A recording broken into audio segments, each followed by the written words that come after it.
जाग जा रे योगी, मिटा दे आलस के घेरे। अमृत वेले बाबा पुकारे, देखो बाहें पसारे।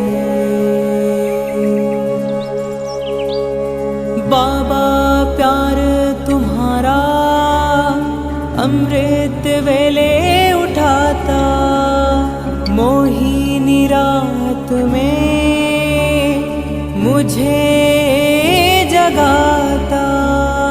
प्रेम की घंटी हृदय मंदिर में बजती, परमात्मा पुकार में आत्मा सुनती।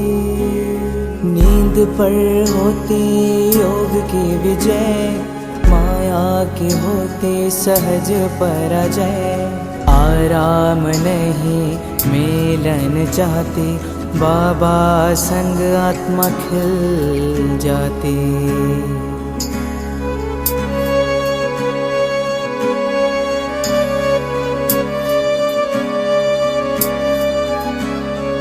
अपने कहा रात को अलविदा, परवाना हुआ क्षमा पे फिदा। समय से पहले बाबा जगाते, नयन खुलते ही मिलन कराते। प्रेम में भीगा मन संकल्प मुस्काते, माया के बंधन स्वयं कट जाते। ठंडी गर्मी बारिश अब तप के साथी, मौसम की मार अब ना डराती। सोना अब आराम नहीं माया है, नींद अब अमृत नहीं विष का साया है। कमाई नहीं ये ऊर्जा की चोरी है, सुस्ती की धुन में बजी माया की लुरी है।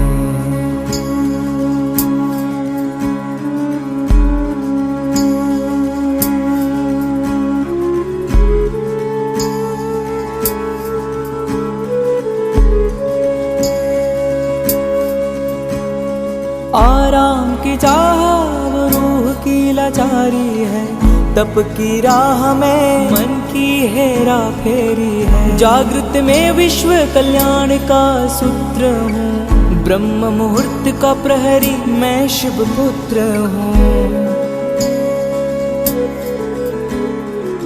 सकल विश्व को तप से भरता, अमृत वेला में तपस्वी जलता। संकल्प से उठता नवयुग की नींव रखता, तप के ईंटों से स्वर्णिम स्वराज्य रचता।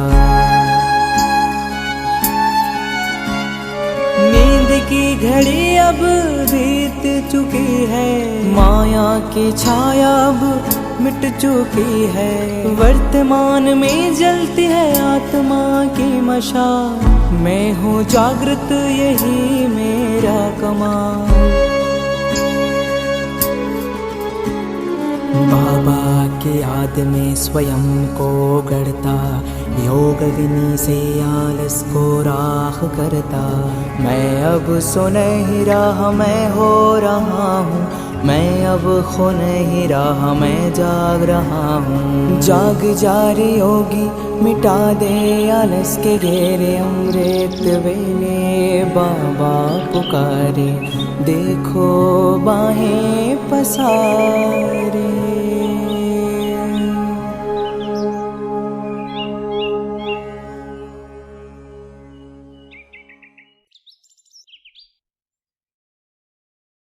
ओम शांति। उजड़े से लम्हों को आस तेरी, जख्मी दिलों को है प्यास तेरी। हर धड़कन को तलाश तेरी, तेरा मिलता नहीं है पता। खाली आंखें खुद से सवाल करे, अमनों की चीख बेहाल करे। बहता लहू फरियाद करे, तेरा मिटता चला है निशा। रूह जम सी गई, वक्त थम सा गया। टूटे ख्वाबों के मंजिर पे तेरा जहां चल दिया नूरे खुदा, नूरे खुदा। तू कहाँ छिपा है हमें ये बता, नूरे खुदा, नूरे खुदा। यूं न हमसे नजरे फिरा, नूरे खुदा, नूरे खुदा। आजकल तू कहाँ है ये बता।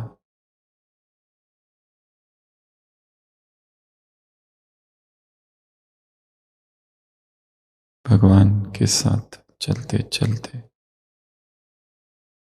यदि आत्मा उससे दूर हो जाए, किसी विकार में उलझ जाए, किसी पाप में खो जाए, किसी षड्यंत्र का हिस्सा बन जाए, या किसी अपने दुख में, अपने संस्कार में खो जाए, तो बाबा से दूर हो जाती है। ज्ञान है, सब कुछ है, फिर भी एक दूरी और भीतर एक प्यास और एक आस फिर से मिलन की रह जाती है। तेरा मिलता नहीं है पता, आजकल तू कहाँ है ये बता। यूं न हमसे नजरे फिरा। कई आत्माएं ऐसी अवस्था से वर्तमान में गुजर रही है।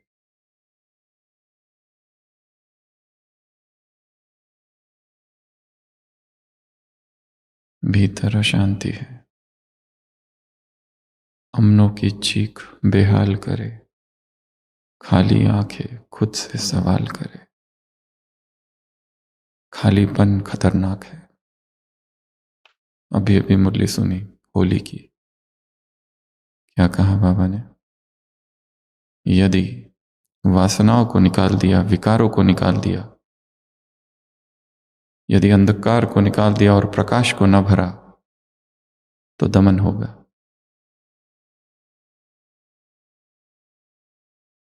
पवित्र तो सन्यासी भी रहते हैं, पर तुम्हारी पवित्रता और उनकी पवित्रता में भेद है। उनका दमन है, तुम इच्छाओं की जड़ों को ही जला देते हो। अशुद्धियों को जलाना ही होली मनाना है। तुम मारते नहीं हो। मृत्यु के बाद तो पुनर्जन्म है, पर जो जल जाता है वहां राख है। वासनाओं की राख पर खिला हुआ अमल अर्थ। यदि इच्छाएं शेष रह जाए तो पुनर्जन्म होगा, विस्फोट होगा।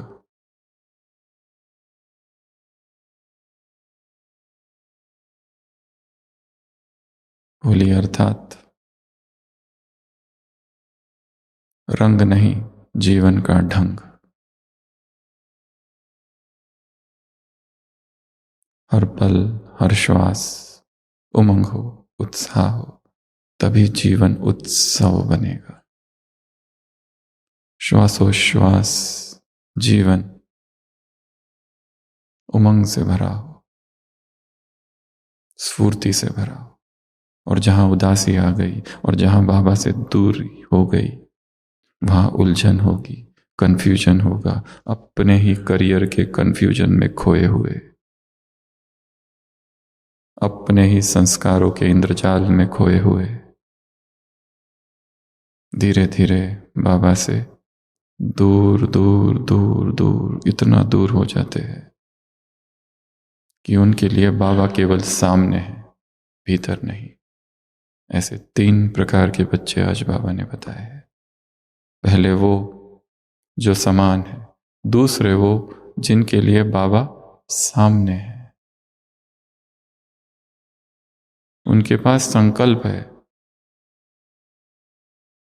वर्क अंडर कंस्ट्रक्शन, अभी पूरे बने नहीं। और तीसरे की तो बात ही मत पूछो। तीसरे बहुरूपी है, विचित्र लीला करते हैं। अभी अभी बाबा के पास है और अभी अभी बाबा से दूर है। अभी अभी बाबा से कहते तुम ही सब कुछ हो और अगले ही पल सब कुछ भूल गए। मांगने लगते हैं। एक पल भिखारी है, एक पल राजा है।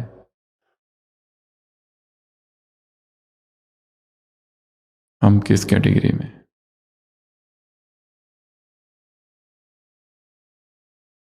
अमृत वेला मिलन किस तरह हो रहा है? फरियाद कर रहे हैं,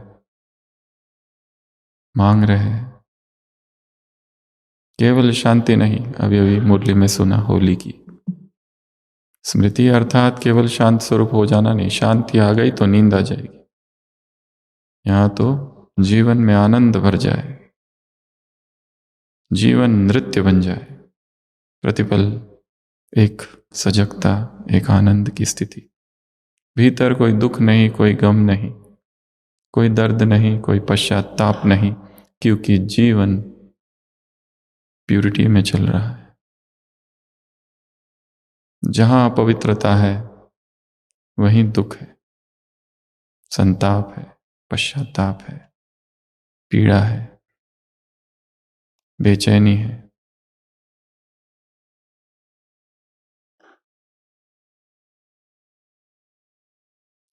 वासनाओं को और अशुद्धियों को जला देना,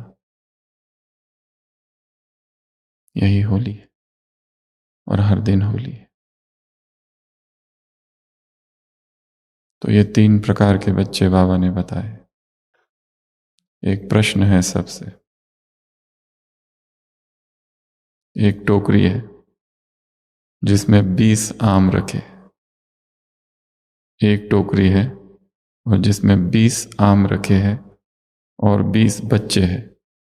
हर एक बच्चे को एक एक आम मिलना चाहिए और टोकरी में एक आम बचना चाहिए। कैसे? एक टोकरी, 20 आम, 20 बच्चे। हर एक बच्चे को एक एक आम मिलना चाहिए और टोकरी में एक आम बचना चाहिए। आधा आम नहीं, फुल आम।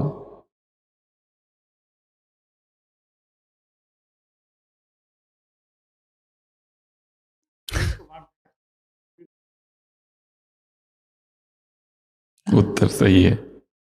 19 बच्चों को 19 आम दिए जाए और 20वें बच्चे को टोकरी सहित आम दिया जाए।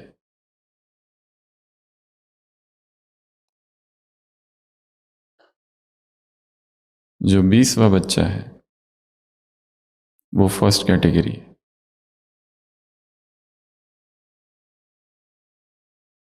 उसके पास टोकरी भी है और आम भी है। जो बाकी बच्चे हैं उनके पास आम है, टोकरी नहीं। टोकरी सामने है।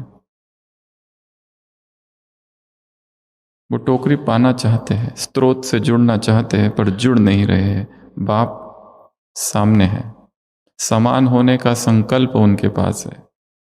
और जो तीसरी कैटेगरी है वो बच्चे हैं जिनको आम तो मिला है पर और आम चाहिए।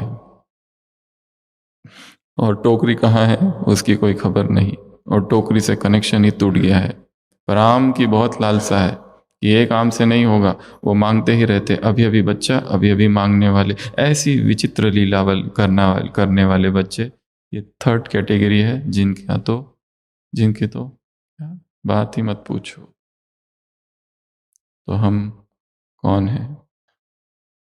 टोकरी विद आम या केवल टोकरी? या फिर जो मिला है उससे तृप्ति है ही नहीं, और चाहिए और चाहिए। मांगते ही रहते हैं, मांगते ही रहते हैं। और जिससे मांग रहे हैं उससे कनेक्शन भी टूटा हुआ है। और उन्हें भी पता है हमारा कनेक्शन टूटा है। पता तो सबको चलता है। उजड़े से लम्हों को आस तेरी, जख्मे दिलों को है प्यास तेरी, हर धड़कन को तलाश तेरी, तेरा मिलता नहीं है पता। खाली आंखें खुद से सवाल करे, अमनों की चीख बेहाल करे, बहता लहू फरियाद करे, तेरा मिटता चला है निशा। याद है ही नहीं। इतने उलझ गए हैं संसार में, इतने उलझ गए हैं कि जिसके लिए जीवन अर्पित किया है वही भूल गया है। कल एक बहन का फोन आया था, सब कुछ कर रहे पर बाबा से दूर हो गई। सुबह से लेकर रात तक सेवाएं, कोर्स, सब कुछ, फिर भी बाबा से दूर। अमृत वेला है, मुरली है, सब है, फिर भी जीरो कनेक्शन। बहता लहू फरियाद करे, तेरा मिटता चला है निशान। रूह जम सी गई है, वक्त थम सा गया है। टूटे ख्वाबों के मंजिल पे तेरा जहां चल दिया। नूरे खुदा तो पहले बच्चे वो है जिनके पास नूरे खुदा है। आम भी है। तू कहाँ छिपा है हमें ये बता, ये तीसरे बच्चे हैं। उन्हें पता ही नहीं वो कहाँ चला गया, कहाँ खो गया। कहीं ना कहीं स्वयं को उलझाया है, किसी बुरी आदत में, किसी संस्कार में, किसी संबंध में, किसी व्यक्ति में, किसी देह में, किसी इच्छा में, किसी महत्वाकांक्षा में, पैसों में, मनी माइंडेडनेस में।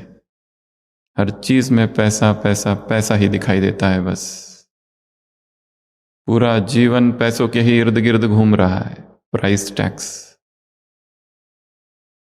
उससे बुद्धि अभी निकली ही नहीं। भूल गए हैं कि लक्ष्मी चंचल है, आज इधर कल उधर। और पैसों के आधार पर जो सबके प्यारे हो रहे हैं, जब तक लक्ष्मीकांत है तब तक ही प्यारे लाल है जेब में, जब तक लक्ष्मीकांत है ये भूल गए।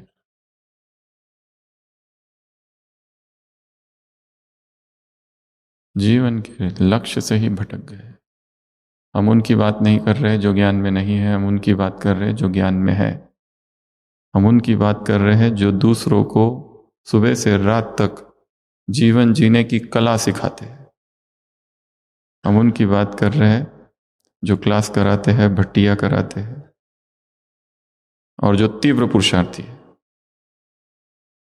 हो सकता है उनमें से कुछ 2 से 5 योगी है, उनकी बातें चल रही है। इसलिए ये ना समझना ये संसार के लोगों की बात चल रही है, ये यहां वालों की बात चल रही है।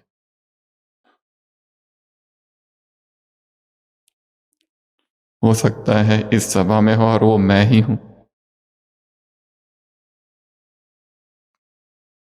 लक्ष्य क्या था और कहां उलझ गए, नाम में, पद में, पोजीशन में, सम्मान की कामना में। वो कौन सी वस्तु है जो दूसरों को देने के बाद ही मिलती है? सम्मान, खुशी, प्यार। तू कहाँ छिपा है हमें ये बता, वेयर आर यू। तो आज के बाबा के महावाक्य, आज का 54वां दिन, 108 दिन की इस भट्टी का। उठते ही समान भाव का वरदान लो, लेकिन ऐसी श्रेष्ठ मुलाकात सदा कौन कर सकता है जिसका संकल्प भी बाबा और संसार भी बाबा। कितनी अच्छी लाइन है। संसार बाबा ये तो सुना था, संकल्प बाबा ये नया है ना। तो आज का पहला होमवर्क है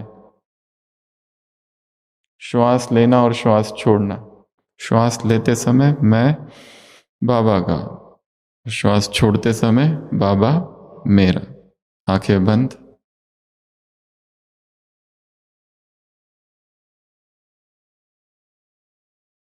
मैं बाबा का, श्वास लो,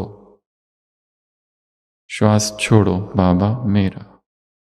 और कुछ देर अगर अंदर भीतर रोक के रखो तो बाबा को ऊपर नीचे घुमाओ अंदर। फिर से एक बार बहुत धीरे करना है बिना आवाज के।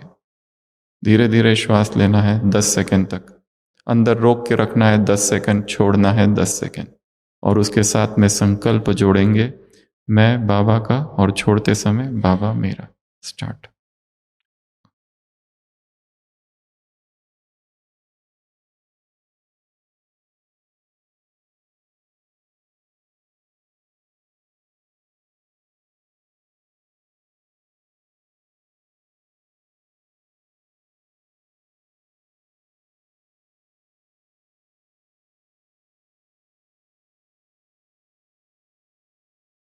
हम शांति। एक और टेक्निक है वायदे की, अभी होली की जो मुरली सुनी उसमें भी सुना। वायदा केवल वचन नहीं है, वायदा अग्नि हो जो जड़ को भस्म कर दे। प्रतिज्ञा क्या हो? आग हो आग। केवल वचन नहीं, केवल शब्द नहीं, धधकती अंगार हो जो उस जड़ को ही भस्म कर दे। तो जब हम भीतर श्वास रोक के रखते हैं तो एक समय आता है कि हम रोक नहीं पाते और मन कहता है अब उसको बाहर छोड़ो, पर छोड़ना नहीं। उसी अवस्था में उस संकल्प में स्थित हो जाना, जो बुरी आदत हमें छोड़नी है वो। तो विधि क्या है? प्रतिज्ञा की विधि। कोई एक प्रतिज्ञा, जैसे कोई एक बुरी आदत है उसको छोड़ना है। श्वास लो, उस संकल्प को दोहराते जाओ, श्वास रोक के रखो कुंभक, और उस संकल्प को दोहराते जाओ, तब तक दोहराओ कि अब बस अब नहीं रोक सकते। और फिर भी उस बेचैनी की अवस्था में उस संकल्प को दोहराओ, और फिर जब एकदम ही प्राण ही निकलने हो तब छोड़ दो उसे। यह दोनों अवस्थाओं में की जा सकती है, एक तो श्वास भर के रखो या श्वास बाहर, दोनों जो प्राणायाम में सिखाते हैं। किसी भी अवस्था, तो उसको क्या करना है? इस संकल्प के साथ जोड़ देना है। जैसे उससे भी पावरफुल है श्वास बाहर छोड़ देना पूरा, और फिर रोक के रखना, और उस समय संकल्प करना, और रिपीट करते रहना, रिपीट करते रहना, रिपीट करते रहना, रिपीट करते रहना, रिपीट करते रहना, जब तड़फड़ाने लगे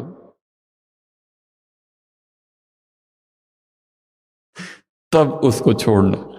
तो वो संकल्प सिंपल संकल्प नहीं रहता है, क्योंकि उस संकल्प के साथ मन की बेचैनी जुड़ी हुई है, एक हलचल जुड़ी हुई है, और वो संकल्प क्रांति का रूप धारण कर लेगा फिर। तो कुछ भी चीज अगर हम छोड़ते हैं तो रिप्लेसमेंट कुछ चाहिए। अगर रिप्लेसमेंट नहीं दी जाए तो क्या होगा? खालीपन खाएगा। खाली विकारों को हटा दिया पर कुछ भरा नहीं, तो फिर क्या होगा? कुछ और आ जाएगा, बेचैनी आ जाएगी। इसके लिए खालीपन बहुत बहुत खतरनाक है। विकारों को छोड़ दिया पर परमात्मा प्रेम से नहीं भरा, मर्यादाओं से नहीं भरा, अमृत वेले से नहीं भरा, मुरली ज्ञान चिंतन मनन से नहीं भरा, तो भोग विलास में बुद्धि जाएगी, व्यर्थ में बुद्धि जाएगी, पॉलिटिक्स में बुद्धि जाएगी, भटकेगी। कहीं ना कहीं तो जरूर अटकेंगे 100%। ऊपर से सब कुछ चालू रहेगा, ब्राह्मणों की दिनचर्या, अंदर असुरों की दिनचर्या।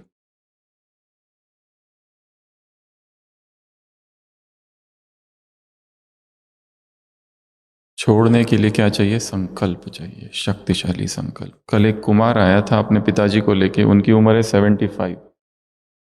5 साल से स्मोकिंग छोड़ा है। कितने साल से कर रहे हैं? जब छोटे थे तब से। गांव के दादा है, 70 65 60 साल से तो ज्यादा ही होगा। बचपन से ही चालू कर दिया था बीड़ी पीना, पर जैसे ही बाबा मिला, रिप्लेसमेंट मिल गया ना कुछ। अगर ये नहीं मिलता तो नहीं होता वो। कुछ तो रिप्लेसमेंट चाहिए, नहीं तो खालीपन। जो लोग छोड़ते हैं, कितना देर छोड़ते हैं? 1 महीना, 2 महीना, फिर कोई इमोशनल डिस्टरबेंस हो गया तो उसकी तरफ दौड़ के भागते हैं, क्योंकि उससे सुख मिलता है। उसका आकर्षण नहीं है, पर पुरानी स्मृति है सुख की। उसके नुकसान का पूरा अध्ययन किया 1 मास तक, दिन रात अध्ययन किया और दूसरों को लेक्चर सुनाया है। पर खुद के जीवन में जब इमोशनल डिस्टरबेंस आया तो इमोशनल रिलीफ चाहिए। अब वो रिलीफ केवल उस बीड़ी में, उस सिगरेट में, उस दारू में, उस तंबाकू में, उस चरस में, उस गांजे में प्राप्त होती है, या फिर काम विकार में, या फिर किसी व्यक्ति में।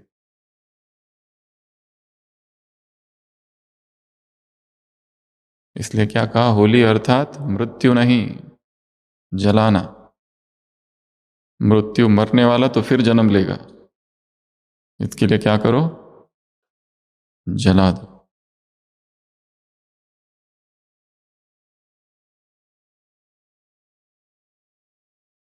भीतर वैराग होगा तो बाहर सन्यास के फूल खिलेंगे।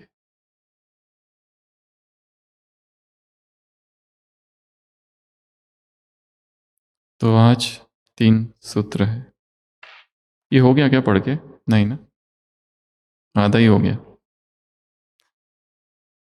तो जिनका संकल्प भी बाबा और संसार भी बाबा, तो पहला होमवर्क ये बता दिया। ऐसे बाप के बच्चे ही मुलाकात समीप से होती है, नहीं तो समीप की मुलाकात नहीं, लेकिन सामने की मुलाकात होती है। सब बच्चे मुलाकात जरूर करते, लेकिन नंबर 1 बच्चे समान स्वरूप से समीप अर्थात साथ का अनुभव करते। साथ भी इतना जैसे कि 2 नहीं 1, 2 नहीं रहे, क्या हो गए? 1, एकत्व। द्वैत हट गया, अद्वैत का जन्म अर्थात योग। साथ भी इतना जैसे 2 नहीं 1, my father and I R 1। Second number, बाप के स्नेह को, बाप के वरदानों को, बाप के मिलन का समान स्वरूप से नहीं, लेकिन समान बनने के शुभ संकल्प स्वरूप होकर चलते हैं। सम्मुख का अनुभव अर्थात बाप से सर्व प्राप्ति हो रही है, ऐसी अनुभूति करते हैं। तो 3 बच्चे हैं। फर्स्ट नंबर, समान बनकर मिलने वाले। सेकंड नंबर, समान बनने के संकल्प से मिलने वाले। उनका इच्छा है कि हमें भी मिलना है, हमें भी बनना है, अंडर कंस्ट्रक्शन है, इन द मेकिंग। और तीसरे नंबर की तो बात ही मत पूछो। भगवान भी कहता है अभी इनका क्या करूं मैं। तीसरे नंबर वालों की लीला बड़ी विचित्र है, लीला पुरुषोत्तम। अभी अभी बच्चा बन मिलेंगे, अभी अभी कहेंगे बाबा तुम सब कुछ हो, मैं तुम्हारा बच्चा हूं, ये हूं वो हूं, तुम्हारा सब कुछ है। जैसे हमारे कुछ कुछ पेशेंट होते हैं, इतने विचित्र होते हैं, समझ ही नहीं आता इनको चाहिए क्या। आते हैं तो एकदम दुखी है, आप ही कर दो सब कुछ, आप ही सब कुछ हो। और जब उनको इलाज लिख के देते हैं तो उसमें दोष निकालते हैं। और फिर दूसरे दिन आते हैं तो ये दवाई ने काम नहीं किया, कुछ भी फालतू है सब, ठीक से दवा नहीं देते हो। और फिर अगले मोमेंट आते हैं, रोने रोने लगते हैं कि अब हम कहाँ जाए। आप ही गुस्सा करोगे तो फिर हमारा क्या होगा। आप ही चिल्लाओगे, पहले से हम दुखी है, घर में इतनी परेशानी है, उसमें सिर दर्द हो रहा है, बुखार हो रहा है, और आप चिल्लाते हो। और फिर अगले ही पल अब जो भी आप ही करो, और कहीं नहीं जाना है, आपसे दवा करनी है। अरे प्यार भी करते और खरोचते भी है। अजीब व गरीब है। और फिर दूसरे के पास भी जाएंगे, दूसरे डॉक्टरों के पास भी जाएंगे, वहां पर भी ऐसा ही कहेंगे। और फिर वापस आएंगे, कहते 3-4 जगह दिखा दिया, कुछ नहीं हुआ, अब आप देखो क्या करना है, अब जो भी हो गया पुराना सब छोड़ो। और फिर दवा लिखने के बाद वापस उसमें दोष निकालते, वापस गूगल पे जाके सब सर्च करते, कहते ये बहुत हेवी डोज दे दिया आपने, ये दवा ठीक नहीं है आपकी, ज्यादा डोज देते हो। चारों तरफ से कुछ भी करो, समझाओ कि थोड़ा योग करो, मेडिटेशन करो। आपको पता नहीं हमारी कितनी उलझन है, आपको होता ना तो समझ में आता। थोड़ा काउंसलिंग करा लो। काउंसिल तो हम खुद हैं, हम किसके काउंसलिंग ले, कैसे ठीक करें। तो तीसरे नंबर वाले बच्चे बड़े विचित्र है। अभी अभी बच्चा बन के मिलेंगे, अभी अभी मांगने वाले बन जाएंगे। बहुरूपी होते कब किस रूप में मिलेंगे, कब किस रूप में। तो बच्चों में भी मिलन मनाने में नंबरवार हो जाते हैं। कितनी वैरायटी है, अलग अलग अलग अलग अलग, कभी कुछ कभी कुछ। और एक चौथे भी है जो इसमें दिए नहीं है, जिसमें ये चार तीनों रूप समाये हुए। कभी समान बन के भी मिलते हैं, कभी दूर भी हो जाते हैं, कभी बाबा सामने है, और कभी तो कौन बाबा, कैसा बाबा, कौन कैसा, कुछ पता नहीं। ऑलराउंडर। तो आज का दूसरा होमवर्क है, ये लाइन 21 बार लिखनी है। मेरा संकल्प भी बाबा, मेरा संसार भी बाबा। कितनी बार लिखेंगे इसको? 21 बार लिखेंगे। मेरा संकल्प भी बाबा, मेरा संसार भी बाबा। यहां अभी लिखना मत चालू करो, रुको जरा। ये क्लास वर्क नहीं है, होमवर्क है। ये यही यहीं पूरा कर दिया ताकि दिन में फ्री। और तीसरा काम है, एक चित्र बनाना है। ये दूसरे नंबर के बच्चे हैं जो बाबा की तरफ चल रहे हैं, अपना एक चित्र, और बाबा सामने है उज्जवल रूप में, प्रकाश रूप में, और मैं उसकी तरफ चल रहा हूं। तो ये आज के 3 सूत्र, 3 प्रकार के बच्चे, 3 सूत्र, और वो वाली होली की मुरली, जिसमें क्या क्या सुना। होली अर्थात क्या? पवित्र। होली अर्थात जलाना। होली अर्थात दृढ़ संकल्प। होली अर्थात केवल स्मृति नहीं, केवल शांति नहीं। होली अर्थात खालीपन नहीं, खालीपन खतरनाक है। और प्रतिपल उमंग, उत्साह, जीवन नृत्य, श्वासोश्वास आनंद ही आनंद, और पवित्रता, संपूर्ण प्यूरिटी। जहां प्यूरिटी है वहां सब कुछ है, सारी शक्तियां है। बार बार याद दिलाना है, मैं मास्टर सर्वशक्तिवान हूं। परमधाम से शक्तियों की अनंत किरणें मुझ पर आ रही है निरंतर। कितना सुंदर संकल्प है। उससे ही मुझे सब कुछ मिल रहा है, शिव बाबा से ही सब कुछ मिल रहा है। Ocean of vitamins, ocean of minerals, ocean of proteins, सब कुछ, सारी खुराक, सारी ऊर्जा, सारी शक्तियां, सब कुछ, सारी पवित्रता, सब कुछ। तो आज के ये 3 कार्य है। सबसे पहला कार्य, श्वास लेना छोड़ना, बीच बीच में करते रहो। श्वास लेना, और जोर से नहीं करो कि दूसरों को पता चले, इतना धीमा करो कि कानों कान खबर ना चले किसी को। दूसरा, वननेस अफर्मेशन, मेरा संकल्प भी बाबा, मेरा संसार भी बाबा। और तीसरा है एक ड्राइंग, जिसमें हम चल रहे हैं, बाबा सूरज है सामने। अभी प्रश्न आज नहीं लेंगे, होमवर्क दे रहे। आज कविता किसकी है? कविता बहन की कविता। तो अभी टॉपिक दे रहे हैं सबसे पहले तो, और उसके बाद डॉक्टर आनंद आज हमारे बीच में है। मैडम भी आए। डॉक्टर आनंद नेफ्रोलॉजिस्ट है, कंसल्टेंट नेफ्रोलॉजिस्ट, किडनी के स्पेशलिस्ट डॉक्टर। बाबा के ज्ञान में चलते हैं और यहाँ बार बार आते रहते हैं। उनके युगल बैठे हैं। एक अचानक से तूफान आया, और उस तूफान का कैसे सामना किया वो शॉर्ट में बताएंगे। पहले कविता, उसके बाद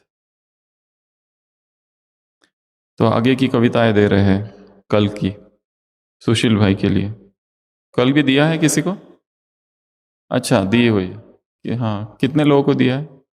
2, और 2 लोगों को दे रहे हैं, एक सुशील भाई और एक विट्ठल भाई को। सुशील भाई आ गए हैं सभा में, कल ही आ गए हैं, लंबी यात्रा कर कर सेवाओं की। हाँ, क्लास में सक्रिय भी है और बाहर आ गई है वापस। तो थोड़ा उनको कठिन वाला देना पड़ेगा। ऐसा वैसा नहीं चलेगा।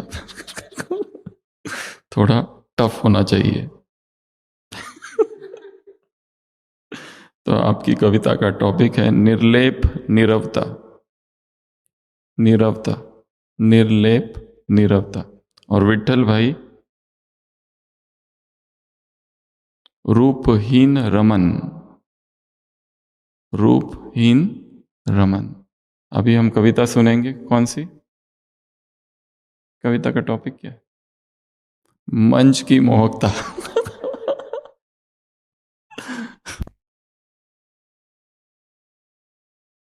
चार टॉपिक हो गए ना 4 दिनों के, और अगला टॉपिक माता जी के लिए।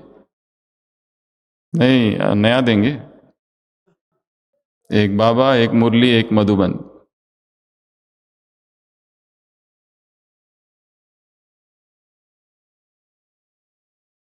ओम शांति। आज का टॉपिक है मंच की मोहकता। दुनिया के इस रंगमंच पर हम सब हैं कलाकार। पाठ बजाते अपना अपना निभा रहे किरदार। नहीं मंच से मोह मुझे, यह तो बाबा की सेवा है। मेरा मंच तो परम धाम है, सुख शांति की मेवा है। देह भान से न्यारा होकर जाना है बेहद के पार। इस दुनिया के इस रंगमंच पर हम सब हैं कलाकार। मंच की मोहकता को छोड़, सुनहरी जंजीरों को तोड़। मान शान की नहीं है इच्छा, नहीं तालियां बजवाने की होड़। शांति धाम में जाना मुझको जहां मिलता है सुख अपार। दुनिया के इस रंगमंच पर हम सब हैं कलाकार। ये मंच बड़ा सुहाना है, इससे मोह छुड़ाना है। ज्ञान गुणों के मोतियों से आत्मा को सजाना है। मोह जीत बनने का प्रण है, माया से नहीं खानी हार। दुनिया के इस रंगमंच पर हम सब हैं कलाकार। मैं निमित्त हूँ, निर्माण हूँ, सर्व गुणों की खान हूँ। इस दुनिया से अनजान हूँ, इसलिए बाबा की शान हूँ। कर्म बने जब योग युक्त तो जीवन नैया हो जाए पार। दुनिया के इस रंगमंच पर हम सब हैं कलाकार। मंच नहीं ये खेल है, जहाँ होता आत्मा और परमात्मा का मेल है। न्यारी भी बनूं, प्यारी भी बनूं, शिव पिता की दिल की दुलारी भी बनूं। यही तमन्ना रहती दिल में, करती रहूं बाबा से प्यार। दुनिया के इस रंगमंच पर हम सब हैं कलाकार। ओम शांति।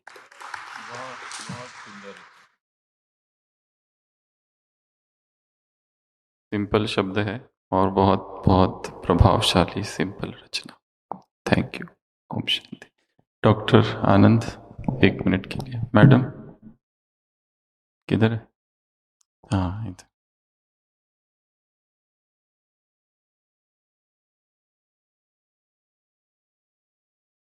तो परिस्थितियां अचानक आती है। अचानक एक बड़ी बीमारी का डायग्नोसिस, और अचानक एक तूफान। और बाबा ने कैसे मदद की और कैसे पार करा दिया। तो तूफान सबके जीवन में आते हैं, चाहे डॉक्टर हो, इंजीनियर हो, कोई भी हो।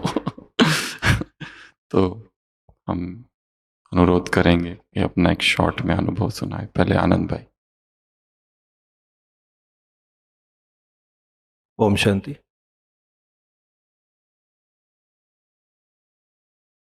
करीब ऑलमोस्ट 1 साल हो गया। लास्ट सितंबर में करीब ऑलमोस्ट 20 तारीख के आसपास मेरी युगल है, तो उसको छाती में एक साइड में दर्द हो रहा था, और 2-3 महीने से था।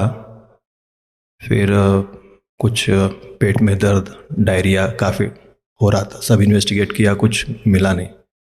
फिर अचानक एक दिन उसको उल्टी हुई, खून की उल्टी। तो सोचा कुछ इंजरी हुई थी, उसकी वजह से शायद हुआ है। पर उसका डायग्नोसिस हुआ कि उसको लंग का कैंसर है।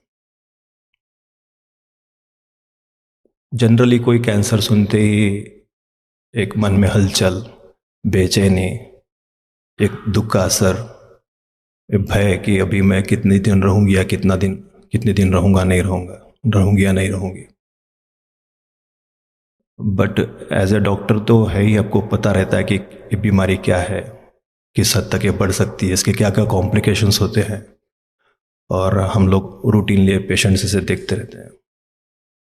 पर बाबा के ज्ञान, दादियों के अनुभव और सबके क्लासेस, और इस ज्ञान में चलते हुए एक सेकंड भी मन में हलचल नहीं आई कि अब क्या करें। सिर्फ एक ही था कि बीमारी आई है तो इसका हमको सिर्फ सामना करना है, वो भी बहुत सहजता से। और जैसे भी सब बड़े दीदियों के और के क्लासेस सुनते रहते हैं कि कोई भी चीज़ की चर्चा ना हो, तो ये हम लोगों ने बस बिल्कुल जो नज़दीक के आसपास के 2-3 लोग हैं मेरे घर वाले, से उनको ही बताया और बाकी किसी को नहीं बताया। कि जैसे आप किसी को बताने जाएंगे तो सब लोग उसकी चर्चा करेंगे, राय देंगे, और वातावरण नेगेटिविटी का हो जाता है। तो जितनी भी नेगेटिव चीज़ें होती है उसकी अगर कम से कम चर्चा हो तो अपने को एक मार्ग मिलता है पॉजिटिविटी की ओर बढ़ने के लिए।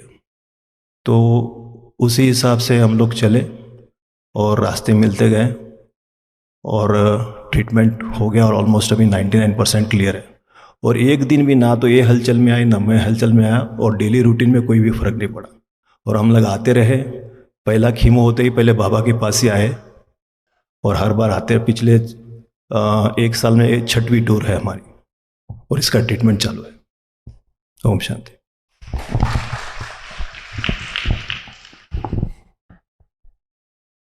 ओम शांति।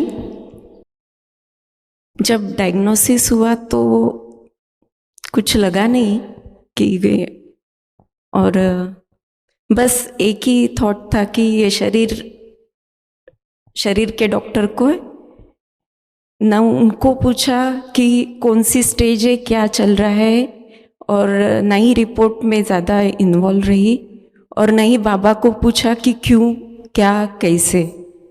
बस आया है, फेस करना है। फेस करना इसे भी नहीं लगा एक्चुअली जब डॉक्टर फील्ड में थे तब जब कुछ भी बीमारी थी, यानी जब सिखाते थे तो ऐसे लगता था कहीं मुझे तो नहीं है ना, ऐसे देख भी रहे। पर अभी मालूम ही नहीं पड़ा कि मुझे इतनी बड़ी बीमारी है, और मुझे समझ में ही नहीं आया। और उसका जब मैंने सोचा कि क्या हो सकता है इसका रीज़न, तब बाबा तो है ही, पर एक बार भाई जी ने ब्रह्मचारी से ब्रह्मचारी का टॉपिक दिया था, और ब्रह्मचारी तब इतना मालूम नहीं था, इतना था सिर्फ कि ब्रह्मा के आचरण को फॉलो करना। पर वो एक्चुअली क्या है वो सोचते सोचते बाबा की जीवन कहानी और दीदी दादियों की जीवन कहानी पढ़ी। उस टाइम वो जो पड़ा हुआ था कि दादियों ने, दीदियों ने भी क्या संघर्ष किया अपनी लाइफ में, शायद उसकी वजह से ही मैं शायद उसकी वजह से ही बिल्डअप हुई हूँ। और बस 1-2 लाइनें ही कहना चाहती हूँ। अभी कल ही मैंने लिखा था, मालूम नहीं सही है क्योंकि शब्द की रचना तो कम है, फिर भी। दूर से मौत को हंसता हुआ देखा, जिंदगी मुस्कुराने लगी। मौत परेशान, जिंदगी अपनी शान में। मौत ने देखा, मौत को दिखाई दी अपनी सीमा, सीमित है शरीर तक। मौत परेशान, जिंदगी अपनी शान में। जिंदगी शरीर प्रति था सम्मान, पर न था देह अभिमान या मोह। मौत ने देखा, न दिखाई देने वाला जिंदगी का साथी, न दिखाई देने वाला जिंदगी का साथी। मेरा बाप दादा, सबका बाप दादा, प्यारा बाप दादा, सर्वशक्तिवान बाप दादा। ओम शांति।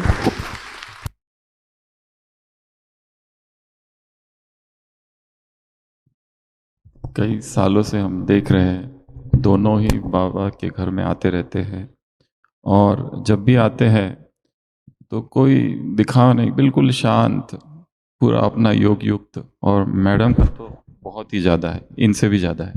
वो हलचल में आ सकते हैं, इनको कभी हलचल में हमने नहीं देखा। इतना उनकी अचल अडोल स्थिति रहती है, निरंतर बाबा से जैसे कनेक्टेड रहते हैं, नोट्स लिखते रहेंगे, चुपचाप आके क्लास में बैठते हैं, ना कभी कहीं नहीं, चुपचाप आएंगे चुपचाप जाएंगे। और कल ही की एक घटना है, हमारे ओपीडी में एक कन्या आई, छोटी कन्या। तो उसको, हमको लगा उसको पहले आँख के डॉक्टर ने देखा, फिर उन्होंने हमारे पास भेजा, तो लगा कि कुछ है, फिर डॉक्टर आनंद के पास भेजा हमने उनको।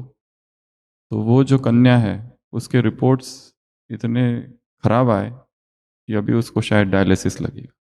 और उसके जो पिताजी है, उसकी जो बहन थी, मतलब बुआ, वो हमारे पास कई समय डायलिसिस पेशेंट थी। तो जैसे ही कल, यंग पिता है, 25-30 वर्ष होगी उनकी उम्र, जैसे ही उन्होंने रिपोर्ट्स देखे और हमने बताया कि ऐसे ऐसे रिपोर्ट्स आए, वो एकदम स्तब्ध रह गए। एक तो बहन को मरते हुए देखा, 5 साल तक डायलिसिस, और फिर गई। अभी उनकी छोटी सी बेटी, जिसको केवल कमजोरी है, केवल सिर दर्द हो रहा था और कुछ नहीं, पर रिपोर्ट्स में कुछ के कुछ। आज सोनोग्राफी होगी तो उससे फाइनल फिर पता चलेगा क्या करना है। अगर किडनी छोटी है दोनों भी, तो परमानेंट फिर वो भी डायलिसिस। तो डॉक्टर आनंद भाई उनको देख रहे हैं, आज भी देखेंगे वो।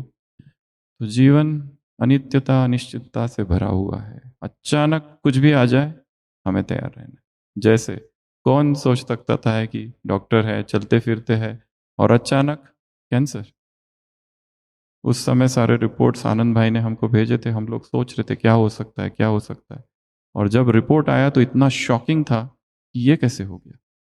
परंतु सब कुछ बाबा ने धीरे धीरे, कीमो भी हो गया, सब कुछ हो गया, आपके सामने बैठे और कैंसर पेशेंट है, वो भी लंग कैंसर, उसमें पेशेंट बचता भी नहीं है कई बार। तो ये सारा बाबा के प्रेम का चमत्कार है। पांडव भवन में भी सेवा में आते हैं। मैं बस और एक बात कहना चाहता हूँ कि बीमारी बड़ी नहीं होती, हम बड़े होते हैं। तो बीमारी कोई भी हो, उसको अपने शरीर पे हावी नहीं होने देना, हमें उस पे हावी होना है। तो मैं सभी पेशेंट्स को वही बताता हूँ कि बीमारी कोई बड़ी चीज़ नहीं है। कितनी भी बड़ी बड़ी बीमारी हो, अगर मन बड़ा, मन शक्तिशाली है, तो उस बीमारी को, शरीर है क्या, शरीर सब दवाइयों का, दवाइयाँ तो पड़ी है शरीर के अंदर, केमिकल्स ही है, सिर्फ उसको इमर्ज करना है। जैसे हम टेंशन ले लेते हैं कोई भी बीमारी का, तो शरीर अपने पर हावी हो जाते हैं, नेगेटिव हार्मोन्स बढ़ने लगते हैं, बीमारी को बढ़ाते हैं। तो बिल्कुल घबराना नहीं है। लोग घबराते हैं, टेंशन में आते हैं और उनको रास्ता नहीं मिलता और भटक जाते हैं। और केयर करना है, निष्काळजीपन नहीं करना है, उसकी पूरी केयर करनी है। तो लोग केयर करना छोड़ देते हैं और टेंशन में आ जाते हैं, तो वो चीज़ नहीं करनी। बीमारी कोई भी हो, सिंपल है, बस उसको समझना है, डॉक्टर से मिलना है, राय लेनी है, एक नहीं 4 डॉक्टर से मिलो आप, लेकिन घबराओ नहीं।